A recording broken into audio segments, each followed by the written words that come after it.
मैं देवधारा हूँ।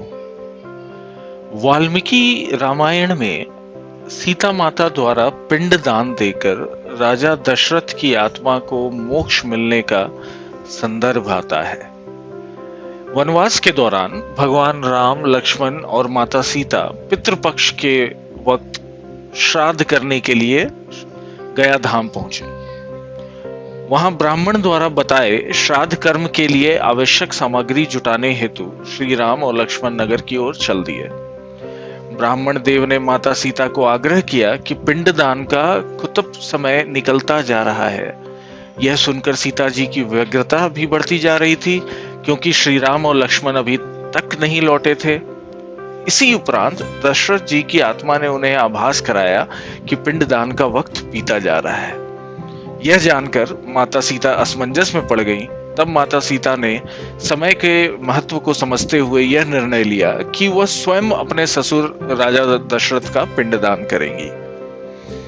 उन्होंने फल्गु नदी के साथ साथ वहां उपस्थित वट वृक्ष, कौआ, तुलसी, ब्राह्मण और गाय को साक्षी मानकर स्वर्गीय राजा दशरथ का पिंडदान पूरे विधि विधान से किया। इस क्रिया के उपरांत जैसे ही उन्होंने हाथ जोड़कर प्रार्थना की तो राजा दशरथ ने माता सीता का पिंडदान स्वीकार कर लिया। माता सीता को इस बात की प्रसन्नता हुई कि उनकी पूजा दशरथ जी ने स्वीकार तो कर ली है, पर वह यह भी जानती थी कि प्रभु राम इस बात को नहीं मानेंगे, क्योंकि पिंडदान पुत्र के बिना नहीं हो सकता है। थोड़ी देर बाद भगवान राम और लक्ष्मण सामग्री लेकर आए और पिंडदान के विषय में पूछा। तब माता सीता ने कहा कि समय निकल जाने के कारण मैंने स्वयं पिंडदान कर दिया। प्रभु राम को इस बात का विश्वास नहीं हो रहा था कि बिना पुत्र और बिना सामग्री के पिंडदान कैसे संपन्न हुआ और आखिर स्वीकार कैसे हुआ। तब सीता जी ने कहा कि वहां उपस्थित फल्गु नदी, तुलसी, कौआ, गाय, वट वृक्ष और ब्राह्मण उनके द्वारा किए गए श्राद्ध कर्म की गवाही दे सकते हैं। भगवान राम ने जब इन सब से पिंडदान किए जाने की बात सच है या नहीं यह पूछा, तब फल्गु नदी, गाय, कौआ, तुलसी और ब्राह्मण पांचों ने प्रभु राम का क्रोध देखकर झूठ बोल दिया कि माता सीता ने कोई पिंडदान नहीं किया। सिर्फ वट वृक्ष ने सत्य कहा कि माता सीता ने सबको साक्षी रखकर विधि पूर्वक राजा दशरथ का पिंडदान किया और पिंडदान स्वीकार भी हुआ। पांचों साक्षी द्वारा झूठ बोलने पर माता सीता ने क्रोधित होकर उन्हें आजीवन श्राप दे दिया।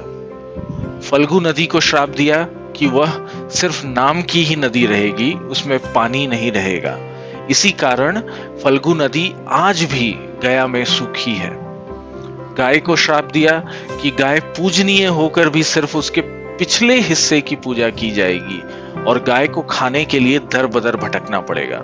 आज भी हिंदू धर्म में गाय के सिर्फ पिछले हिस्से की पूजा की जाती है। माता सीता ने ब्राह्मण को कभी भी संतुष्ट न होने और कितना भी मिले उसकी दरिद्रता हमेशा बनी रहेगी यह श्राप दिया। इसी कारण ब्राह्मण कभी दान दक्षिणा के बाद भी संतुष्ट नहीं होते हैं। सीता जी ने तुलसी को श्राप दिया कि वह कभी भी गया की मिट्टी में नहीं उगेगी। यह आज तक सत्य है कि गया की मिट्टी में तुलसी कभी नहीं फलती।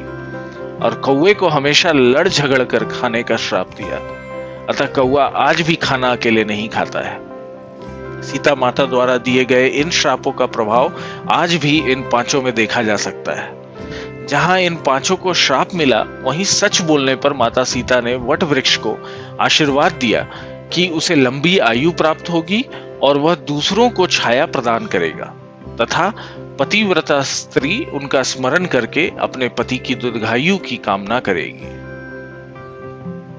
जय श्री राम।